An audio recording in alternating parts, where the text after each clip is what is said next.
Kita tunggu, saya evaluasi, berharap bulan Agustus RPJMD sudah Clear. clear. Dari sanalah sebetulnya wali kota titik argonya berjalan kan. Dengan janji-janji kampanye. Apa yang harus mesti kita lakukan? Spiritnya begitu. Kalau melenceng ya omongin. Tentu itu dan kami akan terus-menerus mengingatkan. Oke, ya.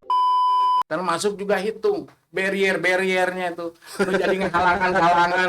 Istilah saya itu dark street itu ya, jalan hitam yang tidak pernah masuk itu, supaya hitungannya menjadi realistis.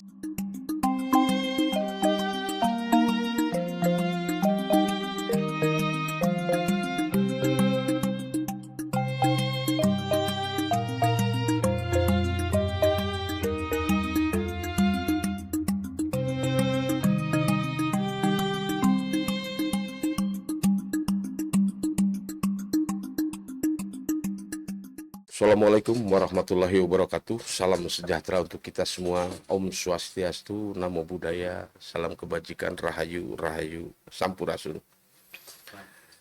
Alhamdulillah kita ketemu lagi di channel Berpikir Merdeka, Rakyat Bicara, dan channel kita Pikirkan Rakyat. Ya, kebetulan dalam kesempatan ini kita kedatangan tamu atau kita mengundang salah satu wakil kita, Ketua Fraksi Komisi 2 Partai Gerindra. Nah, beliau ini kita akan menyerap segala hal yang ada di teman-teman DPR. Nah, kemarin ya kita ngobrol aja ya, Kang. Siap. Nyantai lah. Kemarin itu ini, Kang, saya melihat di informasi-informasi yang memang kalau ditangkap itu belum begitu jelas, dan muncul katanya dari Akang, gitu. Dari Kang Andi. Salah satunya tim akselerasi, Kang. Tim akselerasi pembangunan untuk Kota Tasikmalaya. Nah, ini sampai sejauh mana, Kang? Gimana tuh, Kang? Ya, nuhun Kang Dadang. Bismillahirrahmanirrahim. Ya. Assalamualaikum warahmatullahi wabarakatuh. Waalaikumsalam Selamat warahmatullahi. sejahtera untuk kita Ya. semua. Oke. Alhamdulillah. Sore hari ini saya bisa bersilaturahim ya dalam percakapan yang santai. Ya. Iya. Terkait dengan tim akselerasi. Ya. Jadi sebenarnya sangat sederhana bahwa beberapa waktu yang lalu saya diwawancara oleh rekan media berkenaan dengan apa sih yang akan dilakukan oleh tim koalisi berkaitan dengan perjalanan pemerintahan. Saya berpikir begini, Kang Datang, ya, bahwa koalisi itu sudah pekerjaannya sudah selesai, menghantar, memperjuangkan, berikhtiar untuk memenangkan wali kota dan wakil wali kota Dan menang. Udah, saya bilang saya cukup di sana, gitu kan ya. Dan untuk memperkuat spirit bahwa partai-partai yang tergabung di koalisi kemarin itu tetap punya spirit dan semangat untuk ikut bertanggung jawab mengawal jalannya pemerintahan, karena perjalanan kami begitu panjang. Tentu kan harus ada spirit dan motivasi untuk tetap mengawasi jalannya pemerintahan ini, mengawal jalan pemerintahan ini dan perspektif kami gitu. Gitu. Sehingga ini kan persoalan internal ya, di internal. Betul. Gimana ya caranya nih, kita rubah aja nih. Menarik. Tim kajian atau tim akselerasi untuk memberi spirit bahwa frekuensi kita kuat untuk tetap memberikan pendampingan pengawalan terhadap jalannya pemerintahan. Akhirnya muncullah dalam internal obrolan teman-teman itu awalnya tim kajian, tim akselerasi. Hanya itu, bahwa kita ingin bahwa setelah fase pertama memperjuangkan Pak Wali Kota, Pak Piman dan Pak Dik itu masuk, dilantik. Step selanjutnya adalah Wali Kota dan Wakil Wali Kota itu harus melakukan pertanggungjawaban selama 5 tahun. Mengawal. Tentu saja barangkali masa kami diam, partai-partai ini. Ya, tentu kan kita harus melakukan langkah-langkah untuk memberikan saran, pandangan. Sekiranya memang dianggap perlu untuk kami berikan saran, pandangan, diminta atau tidak diminta. Dari titik itu apa yang salah? Tidak ada kan begitu. Lalu saran pandangan dari partai koalisi kemarin yang bertransformasi menjadi tim kajian atau tim akselerasi itu yang melalui anggota-anggotanya yang duduk di parlemen, di DPRD. Oke. Gitu. Gerindra ada berapa orang, PBB ada, Nasdem ada. Ya, transformasi pengawalan itu kan melalui anggota DPRD yang di sana. Betul. Melakukan pengawasan kebijakan sesuai dengan tupoksi DPRD saja. Oke. Nah, ini kan berkembang menarik nih, Kang Andi. Ya. Ketika berbicara tim koalisi dilemparkan ke masyarakat, itu kan jadi apa? Jadi besar. Tim koalisi itu masyarakat itu sebagian, tapi sebagian masyarakat itu ada yang ini kekhawatiran bahwa tim koalisi ini masuk ke dalam kebijakan-kebijakan, masuk ke dalam sendi-sendi, memang tim akselerasi ini masuk ke dalam sendi-sendi kebijakan, yang pada akhirnya ada sebagian masyarakat itu berpendapat bahwa ini bagi-bagi kue. Nah, jangan sampai kejadian misalkan tim akselerasi yang digawangi oleh Pak Ridwan Kamil. Nah, itu Yang pada akhirnya itu kan kelihatan ya. Kelihatan, dan itu berbentuk ya, nah, ada itu lembaga. Betul. Gitu. Dan dilembagakan. Betul. Nah, hal-hal itu yang memang agak sedikit ini blunder gitu. Kalau di masyarakat. Nah, takutnya lagi misalkan masuk ke sendi-sendi penganggaran, segala macam dan sebagainya. Yang pada akhirnya di situ bersarang dalam tanda petik ini, bersarang di situ kepentingan. Di sisi lain bahwa itu mengakomodir teman-teman yang memang dalam tanda petik tim sukses.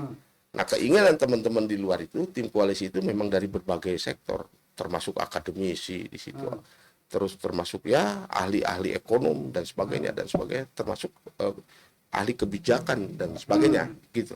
Gimana tuh Kang menyikapi seperti itu? Barangkali tidak salah lah kalau misalnya awalnya memandang bahwa tim akselerasi, tim kajian ini akan terlembagakan, seperti halnya pemerintah beberapa yang ketakutan gitu. Dilembagakan, diberikan insentif atau anggaran, nah, dan itu tugasnya juga khusus adalah melakukan mendorong akselerasi. Tidak kan? Saya bilang ini sederhana. Kami ingin merubah spirit di dalam koalisi itu. Oke. Itu sebetulnya tidak. Tentu kami memahami betul dan tentu ada risiko-risiko yang pasti timbul. Ya. Dibentuk, dilembagakan, diberikan injeksi anggaran untuk operasional. Betul. Kami memahami itu dan kami tidak berpikir sejauh itu. Oke, ya, menarik. Jadi kembali kepada bahwa ini di internal koalisi bagaimana spiritnya tetap untuk bersemangat, mengawal, memperhatikan seluruh kebijakan. Itu bagian dari transformasi tanggung jawab. Kemarin memperjuangkan, sekarang mempertahankan apa yang bisa kami sumbangkan. Dan itu sebetulnya tidak beda dengan masyarakat lain memberikan saran pandangan. Betul. Enggak sedaya lagi koalisi, apalagi dari kami tentu harus lebih kuat pencermatannya dibanding masyarakat yang lain yang memang punya yang sama. Betul. Harus itu bagian dari rasa tanggung jawab. Ya, beban moral. Nah, itu dia. Beban moral kalau memang karena tim koalisi ini mendukung dan ternyata jadi ya apapun alasannya harus membantu. Karena kan di masyarakat tuh begini kan. Tadi itu pertanyaan saya sebetulnya. Bahwa tim koalisi ini akan mengambil dana, katakanlah dana insentif buat mereka. Misalkan tim koalisinya 10 kali, misalkan per bulan sekian dan sebagainya, karena memang itu seperti memandang ke pemerintahan yang lalu lah. Yang lalu. Ada contohnya. Betul. Nah, itu yang jadi ini. Ya mau tidak mau kan kalau memang seperti itu niatannya itu luar biasa. Artinya ya saya secara pribadi sepakat dan saya yakin teman-teman di podcast ini juga sepakat kalau memang seperti itu. Nah, ketakutannya itu. Sementara di sisi lain kita PAD selalu minim, katakan begitu. Terus ini juga ada perampingan, ada efisiensi segala macam. Tiba-tiba ini muncul tim akselerasi gitu. Yang diduga ini akan dilembagakan dan akan ada beban anggaran yang itu ternyata tidak ya. Nah, ini juga bagian dari penjelasan Ya, oke. apa yang mudah-mudahan ini bisa pada akhirnya menyelesaikan keraguan-raguan ataupun pendapat berbeda. Saya kira wajar.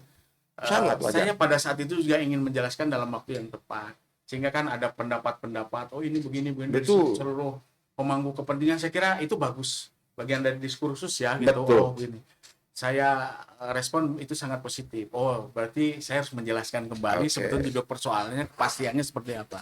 Jadi sekali lagi Kang Tatang bahwa tidak ada tujuan ke sana. Kami sudah berpikir jauh. Tentu ini akan memberatkan dan akan menjadi beban wali kota sendiri.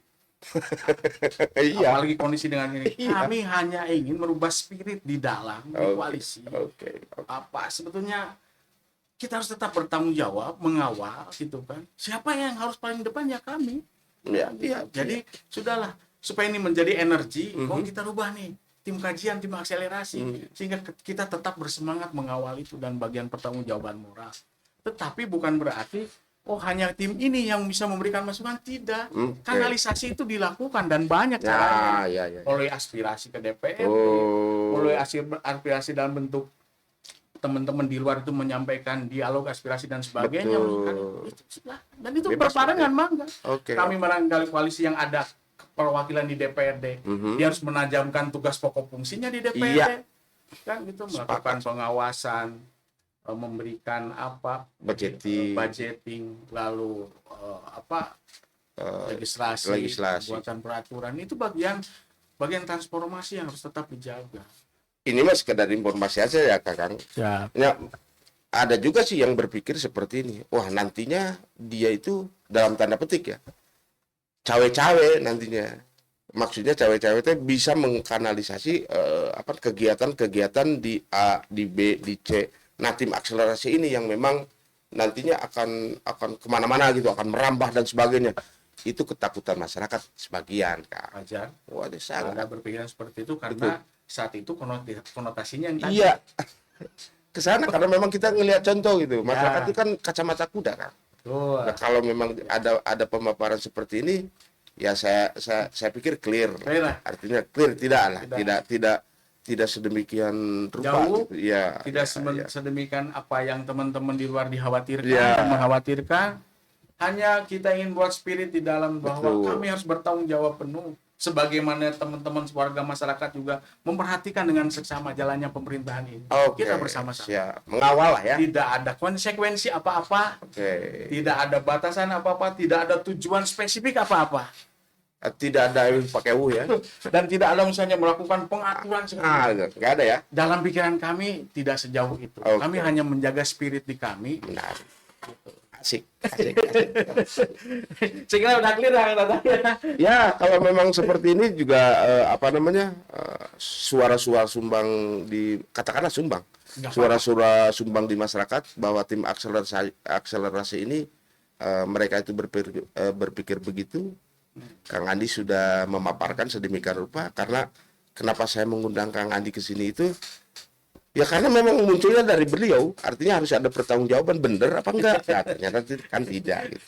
Sampai-sampai kan teman-teman di luar itu begini kan sebetulnya ketika muncul tim akselerasi ini, wah ini akan bagi-bagi kue terhadap tim sukses yang waktu mengusung ke sana ya dikamarin gitu, dikasih kalau bahasa kita mah dikasih mainan gitu. Dikasih mainan supaya tidak ini, kasih ini nantinya megang ini ya, khususnya hal-hal yang sifatnya balas budi lah, katakan seperti itu. Padahal setelah kita lihat lebih jauh kan sebetulnya ketika Papiman muncul itu kan tidak ada siapa yang mengusung di ini yang dalam tanda petik satu kan gitu. Tidak ada itulah malah. Pada saat setelah pelantikan yang kami pikirkan itu tentu ini apa yang diperbuat wali kota. Suplai informasi yang sehat yang perlu terus dilakukan oleh kami. Untuk memastikan bahwa on the track. Sebenarnya bahwa setelah dilantik wali ini harus melakukan banyak akselerasi terhadap kebijakan program kegiatan yang sudah ditetapkan oleh PJ sebelumnya. Pak Wali sampai dengan semester pertama Anda dorong Anda lihat skala prioritas apa yang dinas-dinas itu yang perlu diakselerasi. Oke. Nah, itu kan ya, dan lalu mengidentifikasi hal-hal yang barangkali nanti bisa ditindaklanjuti ke depan, yang diselaraskan dengan RPJMD-nya Pak Wali Kota. Nah itu, saya masuk ke sana. Ya, Saya masuk ke RPJMD. Sampai sekarang kan RPJMD masih belum clear ya. Artinya masih belum diketok lah ya. Oke. Masih digodok sedemikian rupa ya. Ya, jadi gini, Kang Datang ya, bahwa berawal dari perumusan visi misi dan program unggulan itu, kita banyak diskusi, lalu selanjutnya ditangkap oleh pemerintah dalam ini Bapelitbangda untuk dikonversi menjadi bahasa perencanaan. Visi misi itu program harus dikonversi kan, karena itu akan menjadi pedoman wali kota selama 5 tahun masa pemerintahannya. Ya. Dan saya mau tahu. Dan hakikatnya RPJMD itu kan janji-janji politik wali kota pada saat kampanye kan? Betul. Clear ya? Ya, clear. Jadi di sana ada visi, wali kota visi, lalu diterjemahkan dalam misi-misi, lalu ada program unggulan. Itulah sejatinya yang disebut janji wali kota. Oke. Hari ini, saat ini, setelah terkonversi menjadi bahasa perencanaan, lalu ada tahapan saat itu dilakukan rancangan awal, ya, lalu ada rancangan akhir, kita lakukan konsultasi publik dan sebagainya untuk mematangkan dokumen itu, ya, untuk lebih diperkaya oleh kondisi existing Kota Tasikmalaya, ya, termasuk hal-hal lain, kondisi makro dan sebagainya. Istilahnya pemerintah menyiapkan RPJMD teknokratik, kalau wali kota berdasarkan strategis politis. Ya. Jadi diramu menjadi RPJMD. Oke. Hari ini RPJMD sudah disampaikan ke DPRD dan sedang dilakukan pembahasan. Oke. Ya, dan kita berharap RPJMD diputuskan, ditetapkan di DPRD tanggal 18 Juli menjadi kesepakatan bersama, persetujuan bersama sesuai DPRD dengan pansus DPRD melalui pansus dengan pemerintah Kota Tasikmalaya. Setelah itu dilakukan evaluasi, kita tunggu setelah evaluasi, berharap bulan Agustus RPJMD sudah clear. Dari sanalah sebetulnya wali kota titik argonya berjalan kan.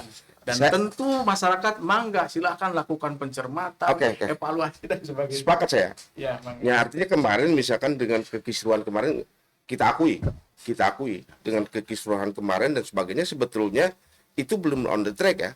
Maksudnya belum on the track di RPJMD beliau kan gitu. Itu sisa lah. Ya. Katakanlah itu warisan lah ya.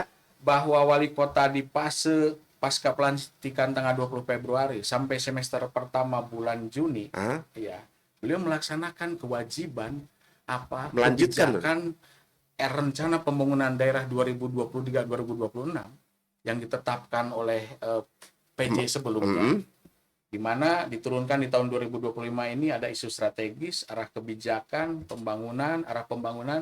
Wali kota hanya menjalankan itu. Tugas itu. Tidak bisa setelah dilantik, saya orang rorocet. Paham. Bagian dari kewajiban. Nah, Bang Tatang, dalam perjalanan melaksanakan kewajiban yang sudah ditetapkan antara DPRD dan PJ sebelumnya, itu dalam perjalanan sekitar bulan April dan Mei ada turun instruksi Mendagri bahwa dibolehkan untuk wali kota terpilih untuk melakukan akselerasi dan percepatan perubahan anggaran untuk persiapan di tahun ini wali kota bisa mulai menjalankan RPJMD visi misi dan program prioritasnya.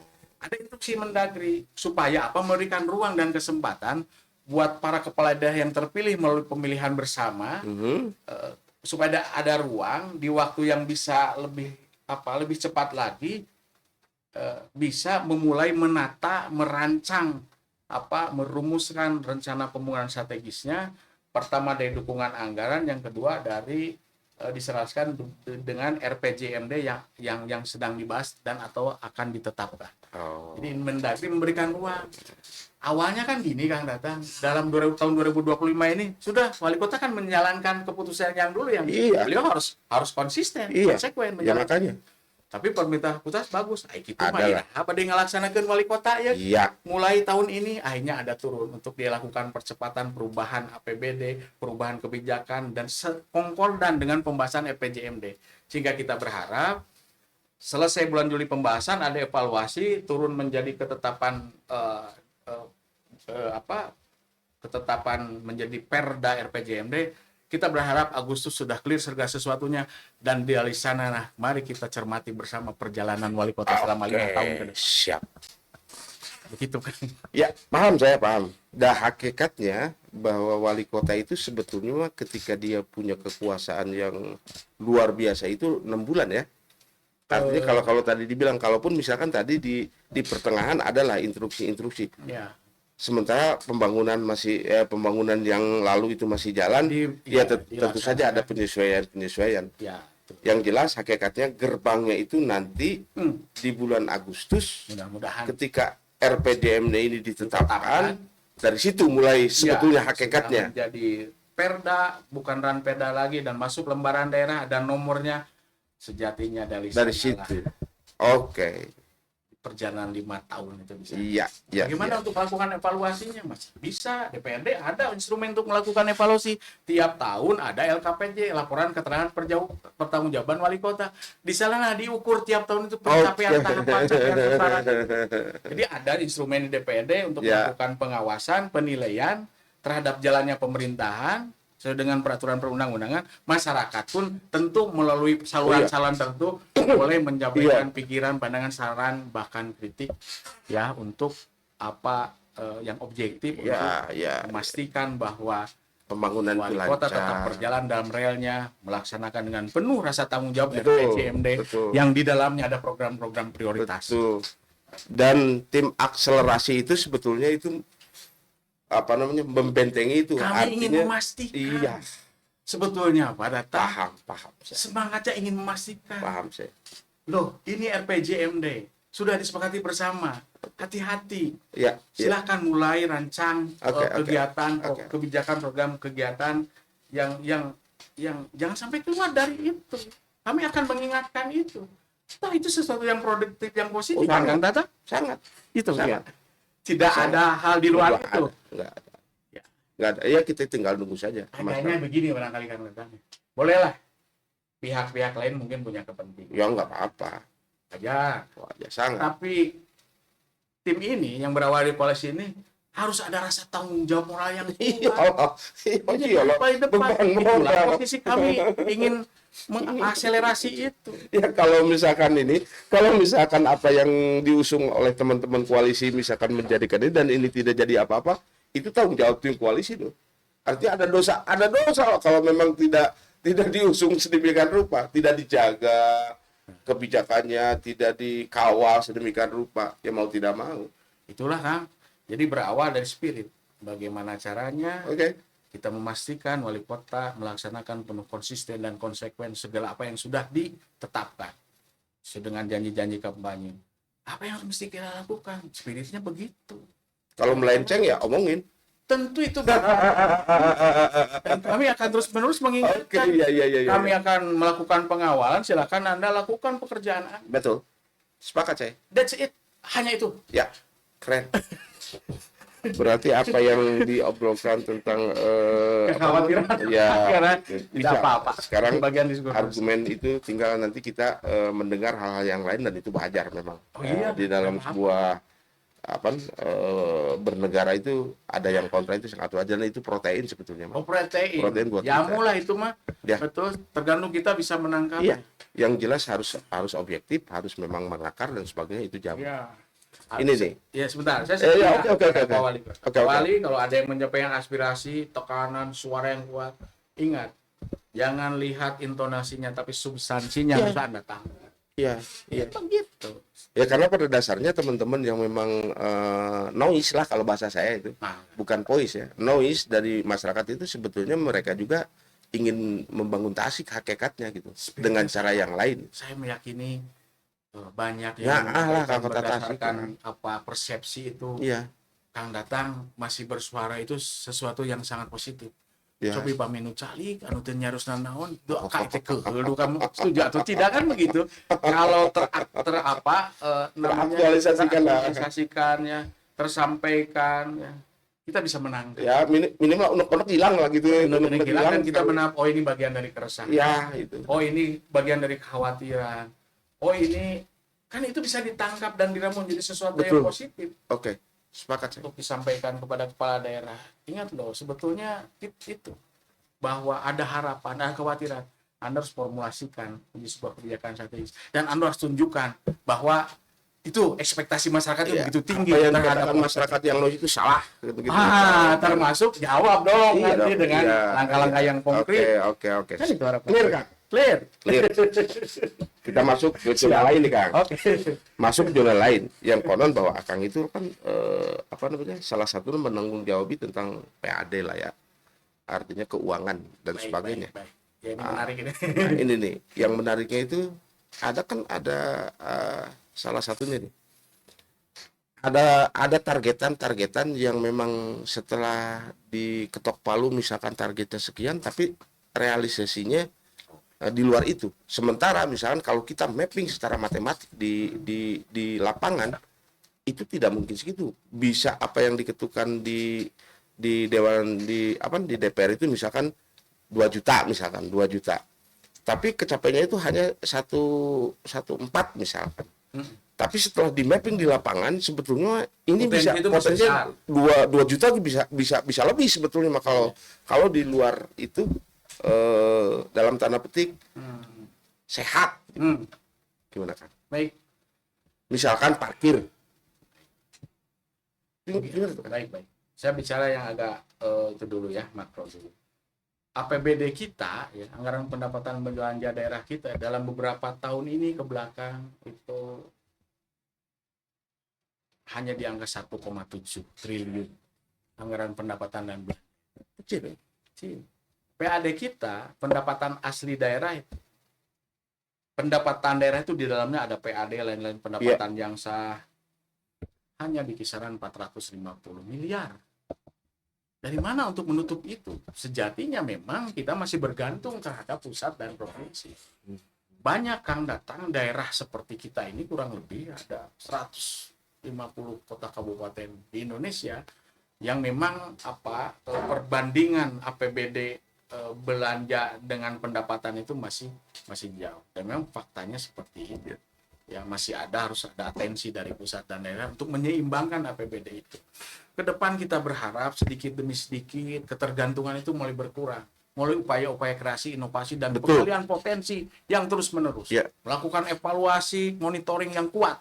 Karena memang di Kota Tasikmalaya anggaran kita yang bisa kita dapatkan untuk pundi-pundi PAD modal awal itu dari pajak dan retribusi daerah. Pajak yang bisa dikelola oleh daerah itu ada kurang lebih ada 10, ada pajak parkir, ada pajak hotel, ada pajak hiburan, ada pajak PBB, BPHTB dan sebagainya. Itu yang kita kelola. Dan itulah modal awal kita.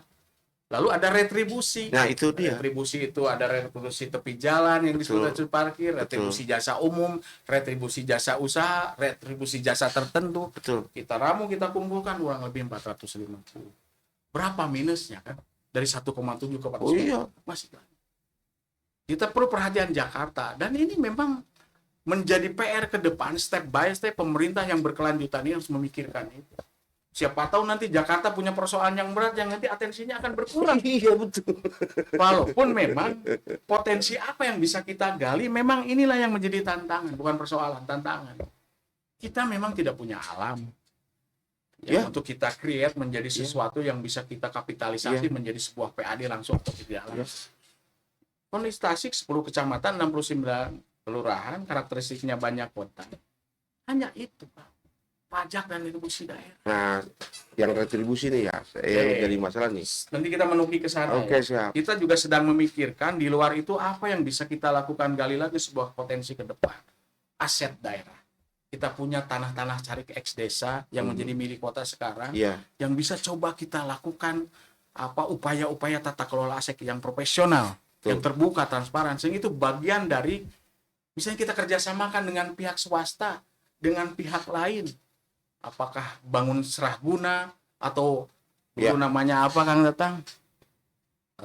Kerjasama 10-20 tahun itu yang sedang kita gali, kita inventarisir mana hak guna pakai lah, hak guna serah dan misalnya 10 tahun misalnya hak injeksi, setelah itu kan kembalikan ke daerah. Kami kan tinggal melanjutkan dan melakukan pemeliharaan. Dan mungkin di Tasik itu sangat memungkinkan. Itu kan yang harus kita fokuskan di sana. Bisa jadi di satu titik pajak daerah itu kena ke titik jenuh. Kita iya. melakukan upaya-upaya kreasi inovasi. Betul. Mana yang barangkali bisa kita sasar dan potensinya masih besar. Berkaitan dengan PAD itu kan bicara potensi, bicara target dan bicara realisasi kan begitu. Ada tiga hal itu. Oke. Jadi sebelum ke parkir, bahwa apa ya, kita juga punya pendapatan lain-lain yang sah dari dividen yang kita sertakan penyertaan modal. Betul. Dan juga dari perusahaan satu-satunya perusahaan daerah dalam bentuk BPR Al Madinah. Dia sudah memberikan dividen, dia sehat, tetapi memang belum bisa beralih kencang, masih perlu perhatian, misalnya dari kantor dan sebagainya supaya orang lebih trust ya. Sebuah layaknya perkantoran ini sedang kita dorong supaya Al Madinah itu naiklah. Proudnya ada dari manajemennya, lalu masyarakat juga akhirnya ada trust. Itu kita dorong revitalisasi itu. Karena sejatinya sudah memberikan dividen, itu dividen kan bagian dari PAD. Iya. Ya, kita kecil besarnya nanti dulu. Yang jelas bahwa layanan kontribusi bisnisnya harus fokus. Lalu pemerintah memberikan dorongan dari mana? Ya, lalu kita berharap lakukan sosialisasi yang masif supaya sudahlah. Lalu untuk transaksi apa-apa kita besarkan bank milik daerah itu. Karena itu memberikan impact kembali kepada kita dalam bentuk dividen. Itu yang mesti kita lakukan. Banyak masyarakat yang belum tahu di mana sih Al Madinah, apa sih yang dilakukan, core-nya apa. Sedang kita dorong Komisi 2 begitu fokus supaya bisa Al Madinah bisa diperkuat. Aspek manajemennya, sumber dayanya, termasuk juga sarana dan prasarananya. Ya puntennya, sok atuh pikannya mirip urang. Ulah. Ya, inilah yang anak kita, milik kita. Yang dilahirkan di Kota Tasik nih. Iya. Dulu ingat kan pada saat Pak Sarif itu mendirikan kan tujuannya adalah bagus kepada para masyarakat kecil, jangan sampai meminjam ke pihak yang memberatkan. Lalu mendorong usaha mikro dengan perhitungan syariah kan begitu. Ini yang harus kita selamatkan, kita kuatkan. Kita lihat perkembangannya di OJK, kalaupun misalnya saat ini memang agak sedikit harus diberikan perhatian, tapi kita tentu masih berharap banyak. Salah satu kita dapatkan PAD itu di samping aspek pelayanan kepada masyarakat yang core bisnisnya usaha mikro dan usaha kecil. Sepakat ya. Tuh. Nah, sepakat ya. Itu lalu kita bicara ke parkir. Iya. Ya, parkir ada dua kan, ada pajak parkir dan ada retribusi parkir. Pajak parkir itu dikelola oleh gedung-gedung yang khusus mengelola parkir, misalnya di rumah sakit ada, di AP ada. Itu perhitungannya berbeda. Ya. Jadi itu pajak parkir itu dihitung misalnya kasarnya berapa, omsetnya per bulan, lalu setor ke pemerintah sekian persen sebagai kewajiban yang mengelola itu. Itu memudah dihitungnya berdasarkan perhitungan yang sudah ditetapkan. Iya. Jadi store tiap bulan itu. Nah, yang parkir yang retribusi ini yang menarik dan penuh tantangan dan dinamika. Betul. Ya, memang kita dapatkan dari retribusi parkir ini paling tinggi masih di angka 2,1. Itu paling tinggi kan. Sementara pandangan DPRD sejak saya di Banjar udah lama kita sempat menghitung konvensional. Iya. 25.000 misal. Kali 400 petugas parkir kali 360. Itu hitungan konvensional bin ortodok gitu. Iya. Muncullah angka 3,6. Tidak pernah tercapai. Nah, itu dia. DPRD tetap ngotot itu. Pemerintah dalam hal ini di sub juga faktanya adalah sampai dengan misalnya tiap akhir tahun kan kita hitung berapa sih sebetulnya realisasi dari potensi target dan realisasi. Ya maksimal hanya sampai di angka 2,1. Apa yang mesti kita lakukan? Pada saat periode terakhir kemarin di Komisi 2, kemudian saya saat itu masih ketua, sudahlah untuk mendekatkan ini perhitungannya begini, dasar perhitungannya begitu konvensional, 400 kali 25.000 minimal segitu kali 360 hari. Lalu dengan jerih upaya dari pemerintah dan Mendisub juga hanya muncul 2,1. Kan harus harus didekatkan perhitungannya supaya ada sama perhitungannya, betul nggak? Betul. Iya, carana kieu. Kami ingin mendekatkan perhitungannya itu melalui apa? Sebelum berakhir masa jabatan itu kami pernah mengusulkan, sudahlah lakukan kajian oleh pihak independen. Nah, iya. Sebetulnya berapa sih potensi retribusi parkir di Kota Tasikmalaya itu? Sempet ya? Sudah kita di semester pertama kita sampaikan, mohon di semester kedua itu pemerintah belanja investasi untuk melakukan kajian terhadap potensi parkir kota Tasikmalaya itu sejauh apa. Hasilnya? Sebentar, saya sampai nitip kepada Disub saat itu melalui Kadisub, termasuk juga hitung barrier-barriernya itu menjadi halangan-halangan, istilah saya itu dark street itu ya, jalan hitam yang tidak pernah masuk itu, supaya hitungannya menjadi realistis. Betul. Oh iya masa kieu mas sarana ruang luas parkirnya segitu hese dah. Nah gitu teh misalkan. Ini yang masih bisa kita up luar biasa, hitung potensinya. Sehingga kita realistis dan punya alat hitung yang sama terhadap bagaimana DPRD dan pemerintah dan menetapkan target. Betul. Harus ada alat hitung yang sama. Kalau nggak ada alat hitung, iya kan dia. Oh iya, lanjut. Karena memang itu sangat seksi parkir itu. Sangat seksi dan menjadi atensi yang luar biasa dari masyarakat. Kami menyadari hal itu dan kami merespon itu, sehingga sudah ikhtiar kita selain banyak ikhtiar, yang satu ini coba ada alat hitung dan hasilnya ilmiah, sehingga kita berangkat dari sana berhitung potensi target.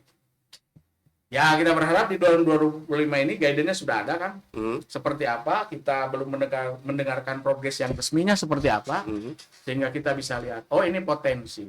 Kan bisa dihitung, ini potensi, ini target. Nah di sini ada hal yang memang harus kita, oh ini jangan nih, beratnya dihitung. Kan enak kan, kita punya alat hitung yang sama, yang ilmiah, yang bisa dipertanggungjawabkan. Itu akan menyelesaikan polemik perhitungan cuk ieu sakieu. Saya berharap seperti itu saat itu. Ya, kita tunggu progresnya itu seperti apa. Mudah-mudahan ini menjadi titik temu perhitungan dari DPRD dan dari pihak Disub. DPRD tentu mewakili, mengkanalisasi pandangan-pandangan. Kang enggak satu sakitu ya mah coba Kang sampaikan. Nah, mengakhiri itu, inilah yang barangkali salah satu upaya dan ikhtiar kita akan lakukan. Potensinya kalau dari independen berapa? Ya, belum tahu kita. Belum. Yang lebih jelasnya seperti apa, karena rilis resminya belum ya. Belum. Baru dengar samar-samar lah gitu, tapi kita akan undang sekali lagi secara resmi. Betul. Terus ini lagi Bang. Sebenarnya. Oke. Harapan kita sih lumayan masih ada ya. Coba lihat pertumbuhan KPKP, pertumbuhan pusat ekonomi kecil itu yang memang menarik orang untuk berkunjung, untuk dari rumah pakai kendaraan baik roda 2 ataupun roda 4, sehingga berkunjung ngopi dan sebagainya, banyak di kota Tasikmalaya. Sangat. Dan itulah barangkali teman-teman yang berhitung menurut persepsinya, oh ini lumayan. Oke, kita kejar itu, kita tangkap itu. Tapi kan kita juga tidak bisa berhitung asal hitung, apa ini alat hitung yang sama untuk jadi guidance. Makanya Komisi 2 saat ini kita berharap ada alat hitung yang sama, dan memang ada keterbukaan dari seluruh petugas yang ada bahwa ini potensi. Saya kira itu terus bergerak secara naik perlahan seiring dengan bertambahnya titik-titik potensi. Konon katanya kurang lebih 480 sekarang, 480 orang yang petugas, dibandingkan potensi itu lebih banyak lagi. Ya mudah-mudahan ini bisa bisa kita dapatkan ya. Berapa sih sebetulnya yang realistis untuk kita lakukan penargetan kepada pemerintah dalam hal ini Disub untuk tahun ini, tahun depan dan sebagainya. Nah, karena kita kan melihat begini sebetulnya, Bang, melihat realitas di lapangan itu, misalkan satu tempat untuk parkir, ternyata itu dibagi 3 shift kan. Shift siang, shift pagi, shift siang, shift malam. Nah, ini juga pembagian ini kan sebetulnya potensi. Nah, kita juga tidak tahu nih yang dilaporkan itu apakah tiga-tiganya ke sana masuk atau memang dibut 1 hari. Ketika dibut 1 hari, bisa kebayang. Terus banyak juga petugas-petugas yang memang petugas-petugas liar, dan petugas-petugas liar itu luar biasa sebetulnya. Ketika masuk salah satu supermarket atau salah satu minimarket, yang sebetulnya kan di minimarket itu tidak diparkir kan, karena memang itu sudah masuk ke pajak, tapi kan tetap diparkir. Terus antara minimarket dengan jalan, yang minimarket itu di ruang itu kan milik kalau tidak salah Bapenda kalau tidak salah. Kalau Pajak di parkir lalu itu yang mengkonsolidasi itu Bapenda, yang Bapenda, mengelola pajak. betul, pajak. Terus yang di luar, yang di badan jalan dan sebagainya itu Bahu jalan. ya, bahu jalan itu di sub. Nah, ketika masuk di wilayah, misalkan di wilayah minimarket, di situ ada, terus si kendaraan itu meluber ke jalan, ini juga persoalan, Kang. Ini gimana nih? Yang memungutnya itu Iya, orang yang ada di sama. pelataran dan di halaman Iya. minimarket gitu. Itu kan potensi, kan? Ya, ya. Dan Luar biasa kan. Itu kan sampai kita luar biasa. iya, Benar. dan dihitung-hitung minimarket yang ada di kita itu kan ratusan, Pak. Iya, karena sekarang itu ada OSS sehingga itu memudahkan Iya, perizinan itu, dan itu memang sesuai dengan Undang-Undang Cipta Kerja. Toko modern itu menjadi usaha yang dengan risiko rendah sih. betul. Risiko rendah itu jadi memang agak dimudahkan. Ini kaitan investasi sih dari saya. Nah, betul. Nah, itu kan sebetulnya kalau memang kita pelik gitu, Ya, teliti dan sebagainya, itu kan potensi PAD. Terlepas itu dimudahkan atau apapun. Ya, Nah, pokoknya ada dan banyak. Iya. Dan itu adalah kalau dikonversi adalah Iya. uang yang bisa kita dapatkan. Iya. Setuju kan? Gimana? Ya, jadi dengan banyaknya itu, Iya. terus tadi Kang datang mencontohkan meluber segala sesuatu, ini pengaturannya seperti apa? Memang saya sih menyarankan dilakukan pemeriksaan lapangan dan monitoring. Iya, Ya, itu sepakat saya. sehingga oh ini masuknya di pajak parkir, sehingga di sub tidak berhak untuk melakukan tata kelolanya di sana, dan tentu ada hitungannya. Kalau tidak salah memang sudah di-plat untuk Indomaret itu misalnya sekian, Indomaret itu Betul. menyetorkan sekian dalam bentuk setoran dalam Betul. bentuk pajak. Dan Hadir. sebetulnya pajak itu kan bukan si pengendara yang masukin si apa? Bukan si pengendara yang masuk ke areal Indomaret, tapi pihak Indomaret, katakanlah pihak owner Indomaret yang memang harus bayar pajak karena kan membeli tempat parkir, katakanlah seperti itu. Dan Memang pengelola yang harus yang harus membayar kepada pemerintah. Persoalannya dia didapat dari mana? itu ya silakan itu aja. Yang penting bahwa ini harus bayar pajak. Nah, kasus ini kan jadi blunder, Kak. Maksudnya blunder itu tiba-tiba di situ ada dua OPD yang berkepentingan di situ. Antara mana? Antara Dispenda dan Dishub yang melumbar di bahu jalan secara undang-undang itu Dishub, sementara yang di sini secara undang-undang itu Dispenda. Nah, yang pengelola parkir atau yang tukang parkir di situ itu satu. Nah, di jalan di ladangan, di Lebet Nah, itu kejadian seperti itu. Nah, ini bagus ini pencermatannya. Yang pada akhirnya dua dinas ini kan rame. Kasus satu misalnya. Oke, satu mah tidak terasa. Tapi kalau memang minimarketnya begitu banyak, itu kan lumayan. Itu yang jadi masalah. Bagus. Jadi ini juga tentu sudah bagian dari perhitungan dan pencermatan kita, tapi hal-hal yang lebih detail itu luar biasa ini. Memang pada ini harus dilakukan pemeriksaan lapangan. Ya. Sehingga ini seperti ini. Memang idealnya harus ada 2 petugas. Betul. Cuman kan kadang-kadang pengen kieu nya kan. Ini Indomaret. Semua mau naik pami Indomaret anu rame-rame teuing mah gitu kan nya. Anu melebar hiji kadang-kadang kalau ngantusan ATM, kan itu nama ada biasa deui we. Petugas yang ditempatkan di sana mungkin berpikir kalau dihitung target untuk yang petugas retribusinya. Bisa jadi keramaian itu di saat-saat tertentu meluber itu. Saya pernah lihat di Ranca Bangol misalnya kan. Ranca Bangol terus di Kawalu biasanya yang ada ATM itu. Biasanya yang ada ATM yang memang agak keluar dari space yang sudah disiapkan oleh oleh pengelola Indomaret itu, sehingga meluber ke jalan. Sejatinya memang wilayahnya tidak bisa dipungut oleh petugas yang mengelola di seputar Indomaret yang notabene klasifikasinya berbeda ya, sama pajak gitu. Betul. Yang harus disetorkan kepada pengelola, harus disetorkan lagi pada pemerintah persyaratannya sesuai dengan peraturan. Iya, betul. Jadi memang hal-hal ini barangkali yang nanti pemerintah harus konsen, harus berhitung secara cermat, karena 1.000 pun adalah uang yang bisa kita kelola dan menjadi bagian penambahan PAD. Betul. Dan kalau saya berpikir sederhana, lama kelamaan kalau ini dibiarkan itu jadi potensi di bawah itu gesekan berat. Karena ternyata kan di hilir artinya di masyarakat uang 50.000 atau uang 20.000 aja itu kan jadi masalah sebetulnya. Betul. Sampai ke berantem dan sebagainya. prinsip dari retribusi itu pelayanan apa yang diberikan. Ya. Itu prinsip retribusi.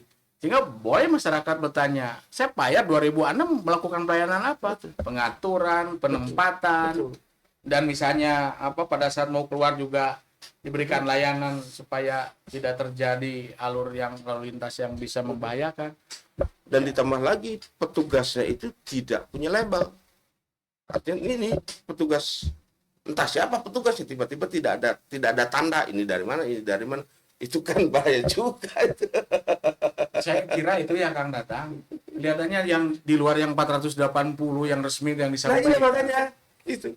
Dan itu kan potensi sebetulnya, Pak. Siap. Mungkin lebih banyak itu ketimbang yang memang ada, yang memang pakai Apalagi baju, misalkan gitu. menurut Kang Datang lebih banyak lagi misalnya yang beroperasinya dari maghrib ke sana. Ya. Dan itu yang ini. Terus misalkan di Dadaha kan ribet di Dadaha. Di sisi lain ini, terus ini, malahan di situ ada yang menanggung jawab kan, ada beberapa OPD kalau tidak salah. Nah itu yang jadi tarik menarik gitu. Itu juga yang menjadi pemikiran kita ya. Nah, Pada saat saya di Komisi 2 periode kemarin, sekarang juga masih ya. Memang jadi konsen kita. Kan ada tata kelola yang sekarang berbeda, ada UPTD Dadaha. PTD itu. Nah, kita memang harus memperkuat UPTD Dadaha itu Sepakat, karena ya. tanggung jawab dan kewenangannya juga harus jelas. Ya, sepakat. Harus jelas kan. Wilayah-wilayah mana, venue-venue mana yang memang ini menjadi kewajiban Sepakat. tata kelola yang diberikan tanggung jawab dan kewenangan kepada UPTD. Termasuk Sepakat. di dalamnya Sepakat. Ya. kalau misalnya itu satu kawasan Dadaha itu dan ada UPTD-nya, tentu dia yang mempunyai kewenangan Ya, penuh. satu pintu lah. Satu pintu, dan ini harus ada agreement yang kuat antara PTD dengan Disub. Disub udah lakukan tata kelola retribusinya di luar itu, di kawasan yang sudah ditetapkan, dan itu kan tentu diperkuat oleh peranata regulasinya, Betul. misalnya peraturan wali kota dan sebagainya. Betul.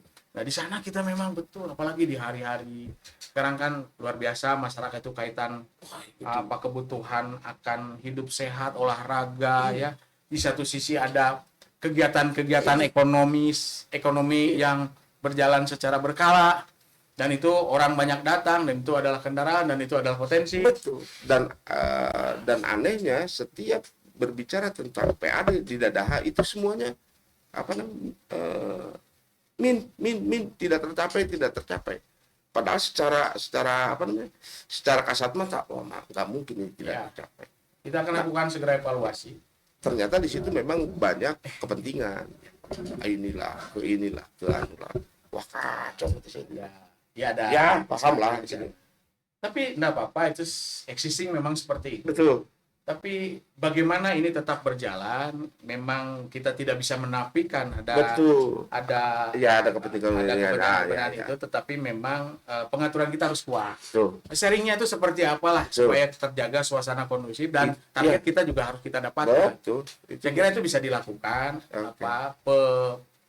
komunikasi, sosialisasi, sehingga mereka itu sebaiknya menjadi supporting system pemerintah kan begitu ya. Iya. Bahwa pemerintah yang utama yang melakukan pengelolaan itu. Diajaklah kerjasama, tapi harus mengikuti aturan yang diberikan oleh pemerintah. Bila perlu tangan besi, karena apapun alasan iya. Kalau pemerintah kan punya tangan besi, dalam hal ini aturan.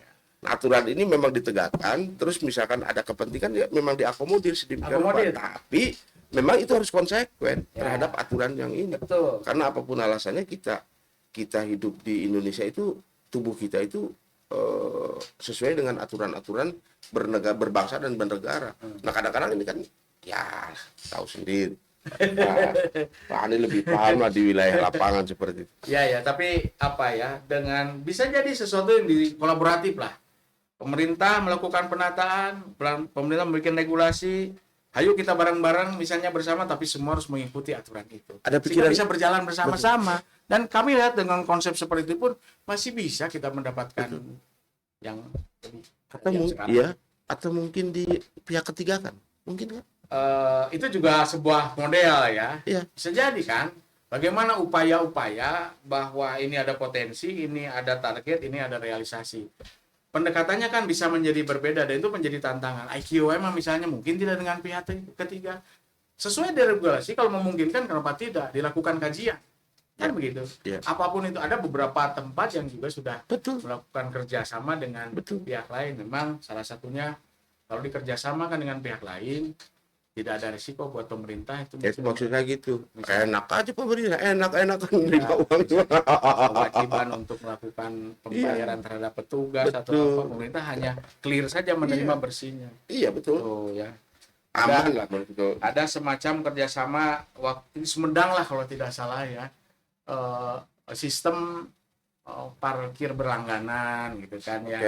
Misalkan kita setahun sekali saja membayar melalui pihak mana Kang itu Samsat gitu kan, sudah selama 1 tahun setelah membayar yang sudah ditetapkan kita bisa parkir di mana saja dengan kaki. Atau areanya yang area parkir khusus yang ditetapkan. Nah, itu kalau semuanya kelihatannya tidak mungkin. Memang Sumedang juga sempat semangat tetapi rame, nggak bakalan di jumlah jamnya cenah anger wes. Iya. Paling juga ada perlakuan di SRP yang khusus itu ditetapkan kebijakan lain. Ya, kalau parkir di sini karena memang sudah berlangganan tapi ketika ke sini malah lain masalah. Betul. Ada clustering misalnya, cluster itu harus dikuatkan kembali lah, karena memang mohon maaf saya tidak ingat di Perda itu kan ada beberapa ruas jalan yang saya kira itu efektifan saja. Regulasinya harus dikuatkan dan implementasinya juga bagus. Dan monitoringnya juga harus kuat. Harus kuat gitu. Siap. Nih kan karena memang ini terakhir kan. Siap. Untuk Kota Tasikmalaya ini kan. Untuk Kota Tasikmalaya yang belakangan ini kan noise nih kan, supaya jadi noise itu kan ngejuit gitu dan mengganggu telinga. Supaya jadi jadi lantunan yang enak harus seperti apa? Ruang komunikasi ini memang harus dibuka lebar-lebar sehingga persepsi itu kan bisa komunikasi. Memang kami juga sudah mengingatkan ada beberapa hal yang memang pemerintah daerah ini harus ditingkatkan kualitas komunikasinya. Betul. Ya, terhadap pihak-pihak yang memang intinya kan ini ekspektasi yang luar biasa. Betul. Ekspektasi yang menurut persepsi itu di lapangan masih begini. Ya kita komunikasikan lah. Pemerintah pemerintah loh memang kita sudah berusaha, sudah melakukan rencana tindak lanjut, tapi memang barriernya ada hambatan di sini. Mohon juga bantuan dan sebagainya. Akan menjadi indah mengakui gitu. Oke, kita akui juga memang ini yang memang perlu ditingkatkan. Harapan itu sangat luar biasa dan kami memandang dari yang kemarin ikut mengawal awali sampai ke itu, ya kami memandang itu sesuatu yang positif. Memang harus direspon dengan baik. Salah satunya adalah dengan komunikasi dan komitmen untuk menjalankan pemerintahan ini dengan baik, dan mudah-mudahan kita berimpact, ada impact yang berbeda yang luar biasa, kemajuan nanti kita ukur betul. Sisi lain itu, tapi saya juga ngelihat masyarakat itu kan sekarang tuh ekspektasinya itu pilot projectnya itu tinggi gitu. Ngelihat misalkan Bapak Aing misalkan dengan gayanya dengan seperti itu, tapi kan tidak bisa di Tasik itu tidak mungkin gitu. Terus dan tidak apple to apple. Ya sementara masyarakat itu kan kacamata kuda. Apalagi dengan zaman sekarang yang mudah kok informasi begitu masuk deras melalui teknologi informasi. Ya ini menjadi tantangan lah. Itu menjadi tantangan. Ekspektasinya tinggi, sementara misalkan karena memang karakter Kota Tasik dengan berbagai keunikannya tidak mungkin gaya beliau itu masuk ke sini. Maka dengan ini sementara masyarakat itu melihatnya kacamata kuda. Oh kok ini nggak bisa. Ya kita juga mengingatkan, beda tanah beda tampian. Dan terus ketika disandingkan itu tidak apple to apple, itu ini secara anggaran juga besar dan sebagainya. Masyarakat Tasik karakternya seperti ini. Kalau memang seperti itu, seperti kebijakan-kebijakan yang selama ini jadi standar masyarakat, saya pikir tidak elok juga. Ya itu tadi, karena kemudahan mendapatkan akses informasi melalui teknologi informasi digital, TikTok, segala sesuatu yang dikerjakan tadi 2 menit yang lalu langsung gitu kan. Dan itu kadang-kadang menjadi referensi. Nah itu saya hanya bisa menyampaikan bahwa ini adalah tantangan. Iya ya, itu. untuk terus-menerus Betul. melakukan upaya-upaya penguatan terhadap komitmen melaksanakan pembangunan, fokus terhadap apa yang sudah ditetapkan. Insya Allah itu juga akan menjadi energi baik, dan Betul. itu akan menjawab sedikit banyaknya keraguan-raguan, noise itu. Iya. Tentu dijawab oleh langkah-langkah konkret. Oke. Kalau menurut saya begitu. Sepakat. Baik, begitu obrolan sore yang menarik sebetulnya. Dan memang enggak apa-apa, dan memang ini pencerahan yang luar biasa. Jadi mudah-mudahan dengan obrolan seperti ini noise ini sedikit demi sedikit paham bagaimana, dan kita akan tunggu bagaimana hakikatnya pemimpin kita itu di 6 bulan, jatuhnya di Agustus kalau tidak salah. Mulailah. Di Agustus awal itu sebetulnya hakikatnya gerbang di mana pertanggungjawaban itu digelontorkan oleh beliau, dan mulai dari situ kita lihat bagaimana 5 tahun ke depan, karena ternyata memang tidak semudah membalikan tangan untuk merubah itu. Pasti ada mungkin saja yang kemarin itu sebagai general petisi, atau dalam pertunjukan itu sebagai gladi bersih, melihat fenomena, terus mapping fenomena Tasik seperti apa di bulan Agustus ke depan. Itu kita lihat bagaimana pertanggungjawaban dari berbagai pemerintahan Kota Tasikmalaya, termasuk kita juga melihat wakil-wakil kita bagaimana kerjanya di DPR itu. Kalau ada yang noise, ya ngomong aja karena wakil kita. Baik. Ya. Itu kita ketemu lagi di channel Pikirkan Rakyat, Berpikir Merdeka, Rakyat Bicara. Assalamualaikum warahmatullahi wabarakatuh. Waalaikumsalam warahmatullahi wabarakatuh. Hatur nuhun. Siap.